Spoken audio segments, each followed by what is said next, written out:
Pai, do Filho e do Espírito Santo. Amém. Lucas, Evangelho de São Lucas, capítulo 15, versículos do 11 ao 32. Você pode pegar aí na sua Bíblia e acompanhar conosco. E Jesus continuou. Um homem tinha 2 filhos. O filho mais novo disse ao pai: Pai, dá-me a parte da herança que me cabe. E o pai dividiu os bens entre eles. Poucos dias depois, o filho mais novo juntou o que era seu e partiu para um lugar distante. E ali esbanjou tudo numa vida desenfreada. Quando tinha esbanjado tudo o que possuía, chegou uma grande fome àquela região e ele começou a passar necessidade. Então foi pedir trabalho a um homem do lugar que o mandou para seu sítio cuidar dos porcos. Ele queria matar a fome com a comida que os porcos comiam, mas nem isto lhe dava. Então caiu em si e disse: Quantos empregados na casa do meu pai têm pão com fartura, e eu aqui morrendo de fome? Vou voltar para meu pai e dizer-lhe: Pai, pequei contra Deus e contra ti. Já não mereço ser chamado teu filho. Trata-me como a um dos teus empregados. Então ele partiu e voltou para a casa do seu pai. Quando ainda estava longe, seu pai o avistou e foi tomado de compaixão. Correu-lhe ao encontro, abraçou-o e o cobriu de beijos. O filho então lhe disse: Pai, pequei contra Deus e contra ti. Já não mereço ser chamado teu filho. Mas o pai disse aos empregados: Trazei depressa a melhor túnica para vestir meu filho. Colocai-lhe um anel no dedo e sandália nos pés. Trazei um novilho gordo e matai-o, para comermos e festejarmos. Pois este meu filho estava morto e tornou a viver. Estava perdido e foi encontrado. E começaram a festa. O filho mais velho estava no campo. Ao voltar, já perto de casa, ouviu a música e o barulho de dança. Então chamou um dos criados e perguntou o que estava acontecendo. Ele respondeu: É teu irmão que voltou. Teu pai matou o novilho gordo porque o recuperou seu filho são e salvo. Mas ele ficou com raiva e não queria entrar. O pai, saindo, insistiu com ele. Ele, porém, respondeu ao pai: Eu trabalho para ti há tantos anos. Jamais desobedeci a qualquer ordem tua. E nunca me deste um cabrito para eu festejar com meus amigos. Mas quando chegou este teu filho, que esbanjou teus bens com as prostitutas, matas para ele o novilho gordo. Então o pai lhe disse: Filho, tu estás sempre comigo, e tudo que é meu é teu. Mas era preciso festejar e alegrar-nos, porque este teu irmão estava morto e tornou a viver. Estava perdido e foi encontrado. Palavra da salvação. Glória a vós, Senhor. Glória a vós, Senhor. Bendito seja Deus por esta palavra. Na terça-feira, nós já tínhamos tomado esta palavra aqui no Sorrindo para a Vida, mas eu percebi que era importante que a gente continuasse, porque esta palavra nos revela uma coisa que a gente não pode deixar de falar sobre ela. Nos revela que o pai tem 2 tipos de filho: aquele que se perde fora de casa e aquele que se perde dentro de casa. Ninguém escapa. Ou você é o filho que se perdeu fora de casa, ou você é o filho que se perdeu dentro de casa. E uma das características do filho que se perdeu dentro de casa é não admitir que se perdeu. Não admite. Igual esse rapaz. Olha o que ele diz. O filho mais velho estava no campo, tá? Chamou um dos empregados. Aqui, ó. Ele, porém, respondeu ao pai: eu trabalho para ti há tantos anos. Jamais desobedeci a qualquer ordem tua. E nunca me deste um cabrito para eu festejar com os meus amigos. Então, para ele era perfeito. Ele não admitia que ele estava perdido. Mas no que ele estava perdido? Mesmo estando dentro de casa, ele não se sentia um filho. O pai teve que falar para ele: você está sempre comigo, meu filho. O que é meu é teu. Por que o pai teve que dizer para ele: o que é meu é teu? Porque de verdade ele não sentia assim. Ele tinha um espírito de empregado. Como muitas vezes o nosso relacionamento com Deus se dá por um espírito de empregado. Eu sei que nem todo empregado é assim, mas em cada canto tem um empregado assim. Você já deve ter conhecido algum. Tem empregado que não pode ver o chefe que já começa a bajular, não é assim? Puxa saco. E quem está ali perto vê que não é porque gosta do chefe, mas é porque sabe que bajulando pode ser que consiga algum benefício. E Deus, Ele é expert em identificar bajuladores. O Senhor não quer bajulação, Ele quer o nosso amor. Um não se sentia filho e foi embora. O outro não se sentia filho dentro de casa. E olha que interessante. Esse rapaz que se perdeu tudo, perdeu até a própria identidade, porque ele já não sabia mais quem ele era. Ele já não se sentia filho. Ele vinha pensando pelo caminho: depois de tudo que eu fiz, quem sabe meu pai me aceita como um empregado, porque como filho, é certo que não vai dar. Então ele já sabia que como filho não. E como empregado ele tinha dúvidas. Esse rapaz não sabia mais quem ele era, gente. Mas todo o processo de transformação na vida dele começou no momento em que ele reconheceu a sua condição. Quando a gente, me perdoe, quando a gente reconhece que nós estamos perdidos, imediatamente começa o processo da cura de Deus na nossa vida. Então não é simplesmente a gente se humilhar, porque tem gente que pensa assim: não, a igreja tem esse negócio de botar a gente para baixo, a gente ficar se humilhando, a gente viver em função do pecado. E quem fala uma coisa dessa é um ignorante. Não pensa para poder falar as coisas. Porque olha, todos dentro da igreja estão sujeitos a essa regra. Até o bispo tem que confessar também.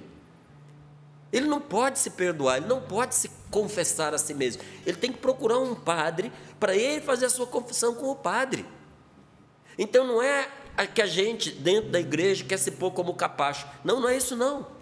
É que quando você percebe que você está doente, você precisa procurar a cura. E o pecado é a doença da nossa alma.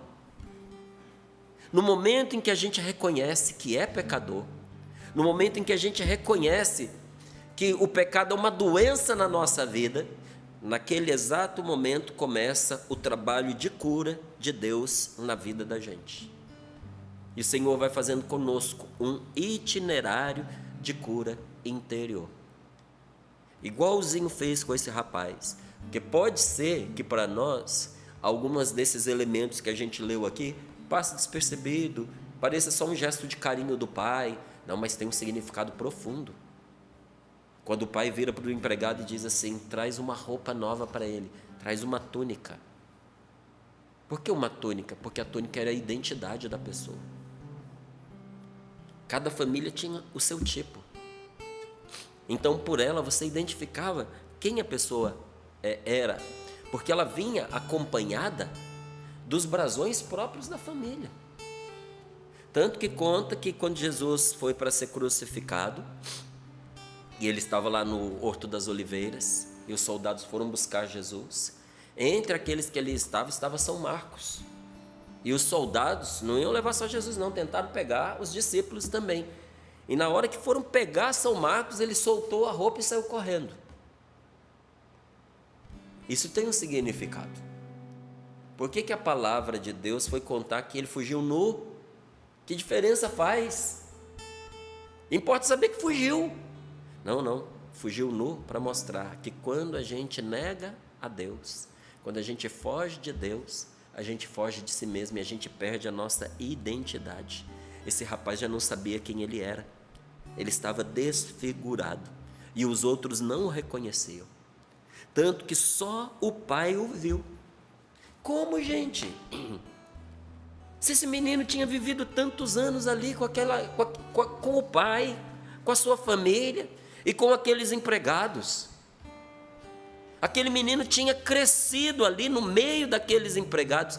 Por que foi que eles não conseguiram reconhecê-lo? Porque ele estava desfigurado.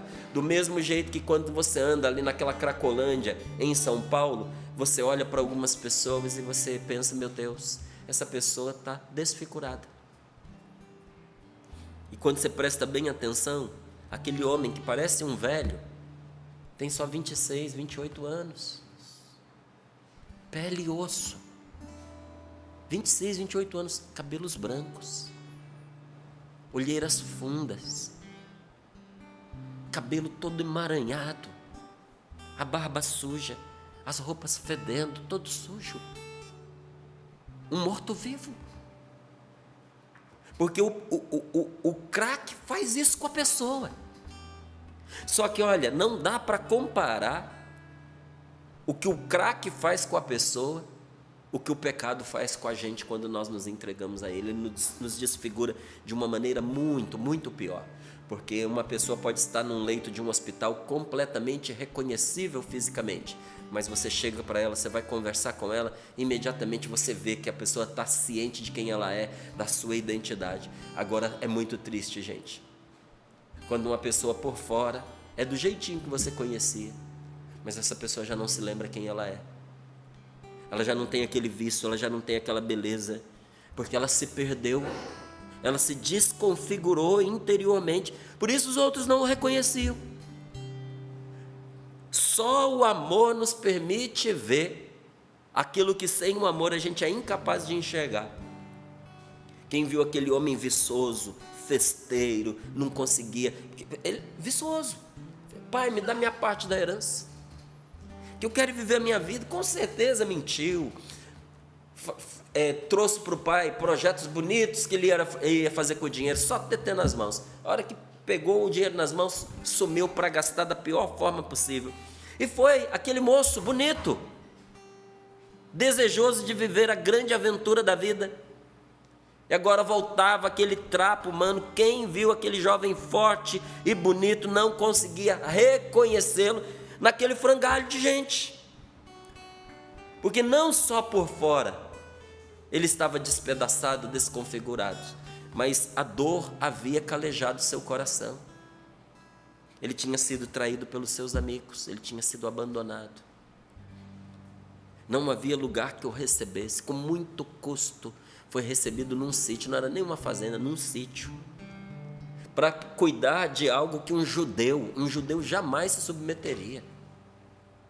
Não sei se você sabe, mas judeu não come carne de porco. Judeu não tem nenhuma relação com carne de porco. Nem os judeus, nem os muçulmanos. Não tem nenhuma relação com este animal, porque é considerado um animal impuro. Agora você veja, colocar um judeu para ir para um curral, um chiqueiro, era descê-lo abaixo do que ele considerava o limite de um ser humano. É colocá-lo abaixo dos porcos. E foi desse jeito que ele foi tratado. Porque o porco tinha o que ele não tinha. O porco tinha um tipo de comida que ele desejou comer e o dono do porco não deixava. Então a comida que ele comia, se comia, era menos do que aquilo que era dado aos porcos. Era desse jeito que esse homem estava, gente. Você imagina quantas vezes ele repassou o erro que ele cometeu? Não tinha com quem contar. Você imagina o drama dele, volto ou não volto para casa, meu pai vai ou não vai me receber? Porque por uma questão de justiça, o pai teria todo o direito de não recebê-lo. Por isso que eu digo a você, às vezes a nossa justiça não corresponde ao amor. Sabe, a justiça de Deus é diferente. A justiça de Deus é misericórdia. Porque se fosse fazer cumprir justiça aqui, o pai não deveria receber o seu filho. Mas eu lhe digo, não seria uma grande injustiça se ele assim o fizesse? A justiça de Deus tem uma conotação completamente diferente da justiça desse mundo, gente. A justiça de Deus nos justifica, nos levanta, nos devolve a dignidade. E o pai, como que não bastando devolver a roupa, diz, traz o anel. Não era qualquer anel, era o anel da família. Porque naquela época, você não tinha assinaturas em papel como é hoje. O que o povo tinha naquela época? Tinha um brasão, ou chamado selo. Não é? Quem já viu aquelas cartas que você coloca a cera para poder lacrar, né? Aí depois você vem com um sinete na cera ainda quente e você aperta, aí fica ali a sua marca. Se alguém quebrar aquela cera, ela não cola mais. E mostra que o envelope foi violado. Não tem jeito de consertar.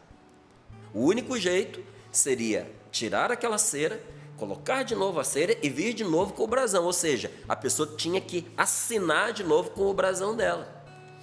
Alguns traziam pendurado no pescoço, outros traziam no dedo, era mais prático. Era uma joia, mas era muito mais do que a joia. Valia mais do que o ouro do qual ele era feito, valia mais do que a pedra preciosa que estava ali, porque o anel era o sinal da autoridade. Era pelo anel que você reconhecia que aquele filho podia falar em nome daquela família. Aquele rapaz até isso vendeu. Então ele havia perdido o respeito.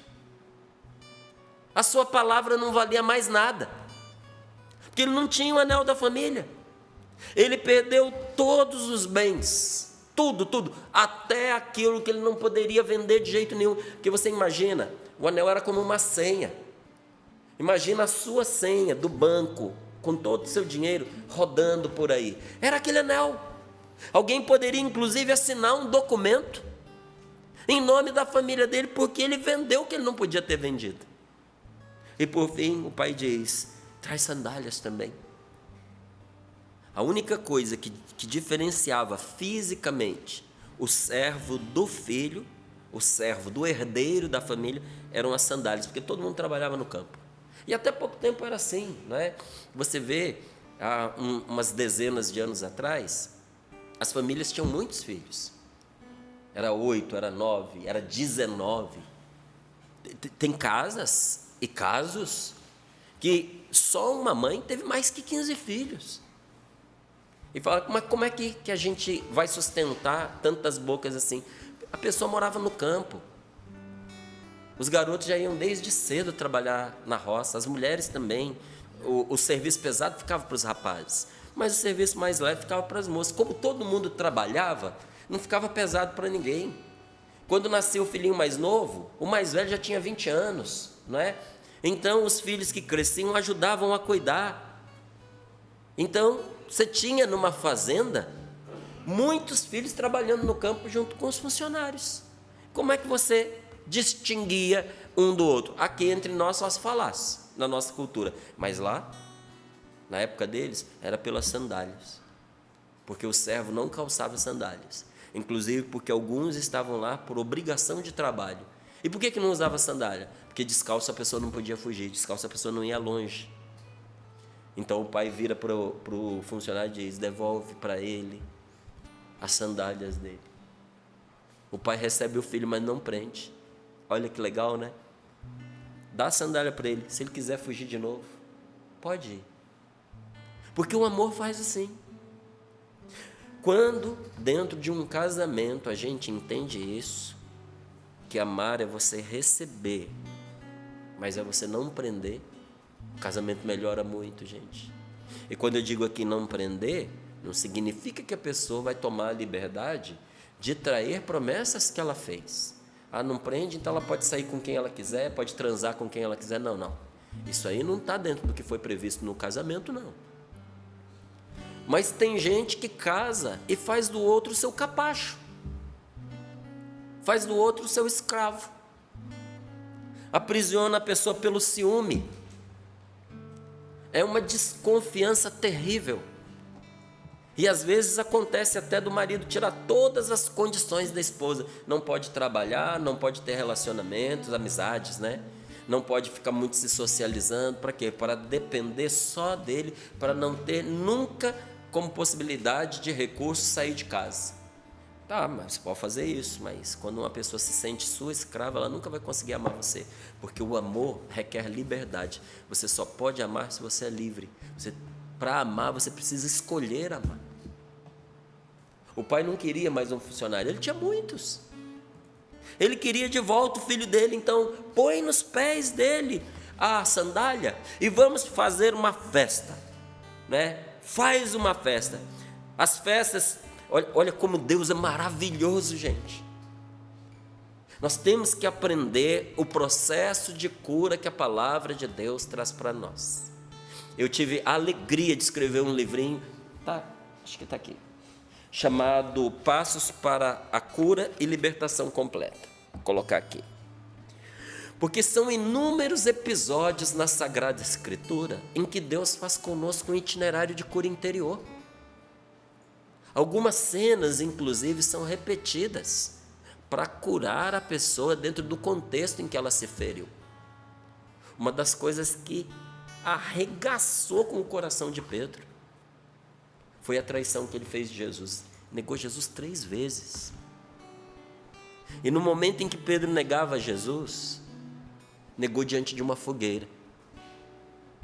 Quando Jesus ressuscitado aparece de novo para eles, Pedro está no mar, pescando, eles vão voltando para a praia, Jesus está lá já esperando por eles, eles não o reconheceram, ele estava ressuscitado, e Jesus começou a juntar umas madeiras e fazer um fogo, e antes que eles entrassem na praia, chegassem na areia, Jesus de longe já gritou: vocês têm aí alguma coisa para comer? Aí eles vieram, trouxeram os peixes, logo eles reconheceram que era o Senhor. E ali diante daquela fogueira, Pedro via Jesus. 2 coisas que maltratavam muito o coração dele: aquele que ele amou e traiu, e o fogo. Pior ainda, aquele que ele amou e traiu diante do fogo. Porque foi diante do fogo que ele tinha visto Jesus e negado. E você acha que Jesus deixou a situação assim, solta? Não, precisa curar a ferida. Deus não faz de maldade, faz porque nos ama.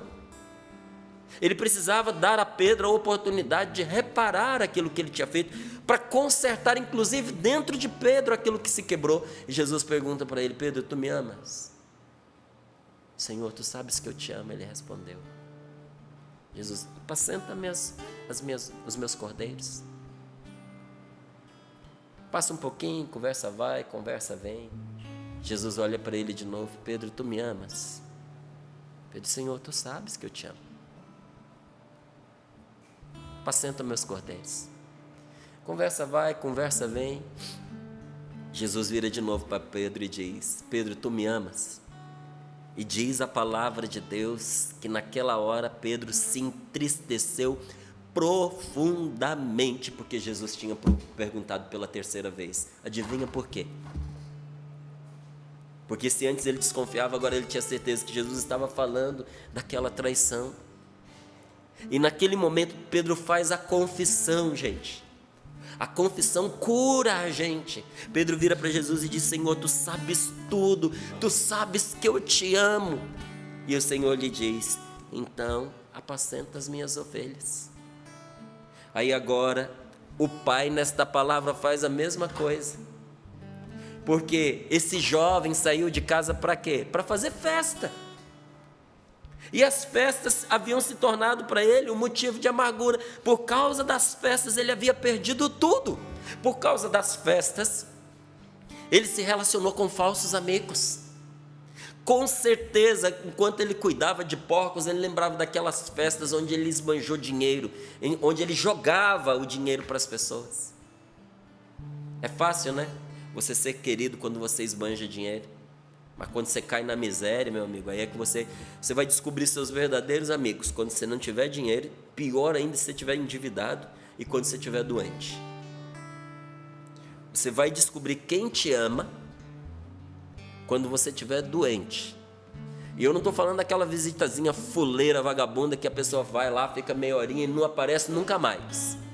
Vai só para cumprir preceito e dizer assim, eu te visitei. Não, estou falando daquele que vai lá para ver o que você está precisando, te liga, bate na sua porta, entra na sua casa, vai comprar o seu remédio, vai ajeitar você na cama, vai lavar a louça, vai botar você no carro, vai te levar no médico. Na hora que você está doente, irmão, fica quase ninguém.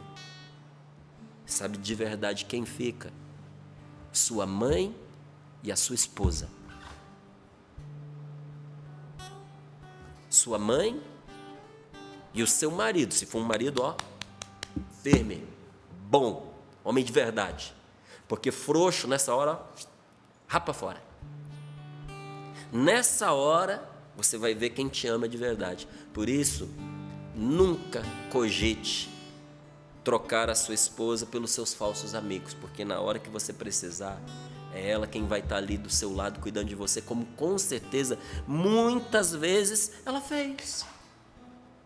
E o pai, sabendo que o coração daquele filho tinha sido, profundamente ferido por meio daquelas festas, ele odiava festas agora, porque foi assim que ele perdeu tudo. O pai, para curar o coração do filho, para reintegrá-lo completamente, manda fazer uma festa. Só que aí acontece uma coisa que o pai não esperava. O filho mais velho estava no campo trabalhando, e nessa hora sempre tem um capeta para poder atiçar a pessoa. Dá uma olhadinha no que aquele empregado fala, se não tem uma dosezinha de veneno. Cadê? Eu vou achar para você. Aqui, tá aqui, Então chamou um dos criados e perguntou o que estava acontecendo. Primeiro, esse criado já não estava ali na festa. Provavelmente já estava num lugar estratégico, só esperando chegar o filho mais velho. Porque a pessoa pensa, né?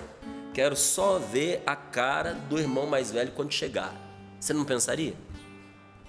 Está aqui tocando o maior som. Matou o novilho gordo que era a menina dos olhos do mais velho. O servo estava todo esperando. Esse novilho gordo era o que enchia os olhos do rapaz. O pai matou para o outro que foi embora. O camarada ficou num ponto estratégico. Aí vem o filho mais velho e pergunta, chamou um dos empregados e perguntou, o que está acontecendo? Ele respondeu, é teu irmão que votou. Teu pai matou um novilho gordo. Me perdoe dizer assim, gente, por que esse desgraçado tinha que dar essa notícia? Ele não precisava ter falado isso. Ele podia ter dito até um novilho. Não, ele fez questão de dizer, teu pai matou um novilho gordo, porque recuperou o seu filho são e salvo. Era verdade. Nem sempre o diabo vai mentir para a gente, porque ele sabe maltratar a gente com a verdade. E esperou ali, através daquele homem para cutucar o outro. E diz que o filho mais velho ficou com raiva e não queria entrar, porque ele estava tomado de ciúme e de raiva. O coração dele estava doente. Lembra que eu falei para você que tem 2 tipos de filho? Esse pai, aquele que se perde fora de casa, que se perde com drogas, que se perde com a prostituição, que se perde por meio de uma desorientação sexual, que se perde no meio da bebedeira, que não sabe escolher, não sabe diferenciar amigo de colega, não sabe diferenciar. Era uma topeirinha, coitado. Perdido, garoto. E tem aquele que se perde dentro de casa, que às vezes tudo para ele é pela lei, sabe? Tudo é na raiva, tudo é no ciúme, tudo é na comparação. Quando a pessoa não tem um coração curado, ela é incapaz de perceber o amor. Incapaz. O filho mais velho não conseguia perceber o amor do pai dele por ele, porque o coração dele era um coração estragado. Por isso eu digo a você, nenhum de nós escapa. Todos nós precisamos da ajuda de Deus, todos nós precisamos de salvação. Tem coisas na vida da gente que a gente só reconhece quando perde. E aquele filho, de certa forma, não conseguia perceber, porque ainda não tinha perdido o amor do pai dele. Olha, quantas pessoas que você conhece passam a vida inteirinha sem escrever um bilhete para a pessoa que está com ela em casa. Tem marido que nunca escreveu uma cartinha de amor para a esposa. Tem pai que nunca fez um bilhetinho para o filho. Tem pai que nunca falou para o filho, para a filha, eu te amo. Tem filho que nunca disse para o pai e para a mãe, eu te amo. Ah, Márcio, mas meu pai e minha mãe também nunca falaram para mim. Então, filho, alguém tem que começar, né? Talvez Deus queira realizar isso por meio de você. Seu pai e sua mãe talvez não te disseram, porque também nunca escutaram do pai e da mãe deles. Tem gente que nunca declara o amor por uma pessoa, só que quando a pessoa morre, aí vai atrás de alguém para ver se a pessoa manda uma carta. Olha, quantas vezes eu já vi isso. A pessoa falece, aí aquele que nunca se interessou, nunca fez uma correspondência com a pessoa, quer ir procurar um lugar onde invoca um espírito para ver se a pessoa baixa, para poder conversar com ela, ou para ver se a pessoa vai traduzir por escrito uma mensagem vinda do além. Se quando você estava perto, você não trocava mensagem com a pessoa, agora que ela já não está mais nessa vida, você acha que vai acontecer? Aí a pessoa diz, não, mas é porque eu não dou conta, meu amor. Não, o amor é uma coisa diferente. Às vezes isso se chama outra coisa. Isso é peso na consciência, não é amor. Eu muitas vezes tive a oportunidade de ir a velórios. E quando o amor é bem vivido, gente, a dor está ali presente, mas o velório é sereno. Diante daquele corpo, palavras serenas, profundamente marcadas pela dor da despedida, são ditas para aquele corpo. Já sabe que a pessoa não está ali, mas o que tem de mais visível dela é o corpo. Então chega lá, diz, eu vou sentir saudade. Por que você foi embora primeiro? Como é que eu vou viver sem você? Eu não sei mais viver sem você. Vou sentir sua falta todos os dias. E aí a pessoa chora. Mas quando é peso na consciência, porque não viveu o amor que precisava ser vivido, meu filho, da outra rua você escuta os gritos da pessoa. É o desespero. Não estou dizendo que é falso. É o desespero. Porque o amor ficou guardado, não foi posto em prática, não foi usado. Imagina, você ficou se economizando o seu amor, você não dava o amor para a pessoa, muitas vezes olhando para ela e dizendo assim, não vou dar porque não merece. Dia que merecer, eu falo. Guardou o amor para ocasiões especiais. Chega uma altura, meu amigo, que você não vai ter mais a chance de fazer isso. Entendendo isso, no convívio com as pessoas, lá em casa, o que nós aprendemos a fazer? A gente coloca em prática tudo de bom para nós, um ao outro, no dia a dia. Tem casa que você guarda as melhores coisas para as visitas. Aquela xícara bonita, aquela toalha na mesa. Não, lá em casa a gente põe para a gente. Quando a visita chegar, come com a gente, no prato que a gente come, na toalha que a gente come, porque às vezes a gente guarda o melhor para quem nem merece. E a gente priva as pessoas que vivem conosco ali, que sofrem conosco, que comem conosco aquela quantidade de sal todos os dias, a gente priva a pessoa do melhor de nós. Não guarde para amanhã, porque você não sabe se você vai ter possibilidade de entregar. E não é só uma toalha de mesa, um prato bonito, mas o amor que você tem pela pessoa, sabe? O melhor lugar para você descobrir quem ama de verdade é no velório, porque quem amou não desaba. A pessoa está ali, ó, firme. E esse filho vira para o pai e diz: há tantos anos que eu te sirvo. Espírito de empregado. Estava perdido dentro de casa. Já que o filho mais velho gastou a parte dele, ele agora quer gastar com os amigos o que restou. Quer que o pai escolha entre um e outro. O senhor vai ter que escolher entre eu e esse meu irmão. Deus não escolhe um ou outro. Deus escolhe um e outro. Por isso a salvação do Senhor é para todos nós na nossa casa. Feche seus olhos um pouquinho. Coloque as mãos sobre seu peito, sobre seu coração. Todos nós temos um pouco desses dois filhos, gente. E nós precisamos ser curados das feridas de cada um desses dois. No primeiro, ser curado das feridas de nossas escolhas. Quantas escolhas erradas fez com que a gente esbanjasse a nossa vida, gastasse aquilo que nem era nosso e desperdiçando, nem de forma útil. Quantas vezes nós trocamos amigos verdadeiros por falsos amigos? Quanta gente sofrendo porque trocou o seu cônjuge por uma fantasia. Uma traição fez com que o marido fosse embora.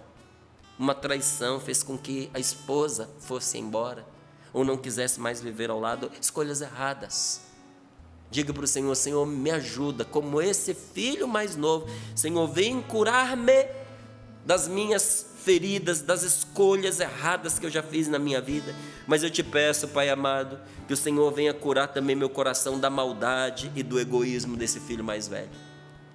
Senhor, quantas vezes dentro de casa eu sou igualzinho a esse filho mais velho, sempre negociando, sempre querendo impor os meus direitos, sempre pedindo que escolha entre mim e a outra pessoa. Se for amigo do outro, não pode ser meu amigo. Eu quero exclusividade. E se o outro fez, eu quero poder fazer ainda mais, ainda que seja errado.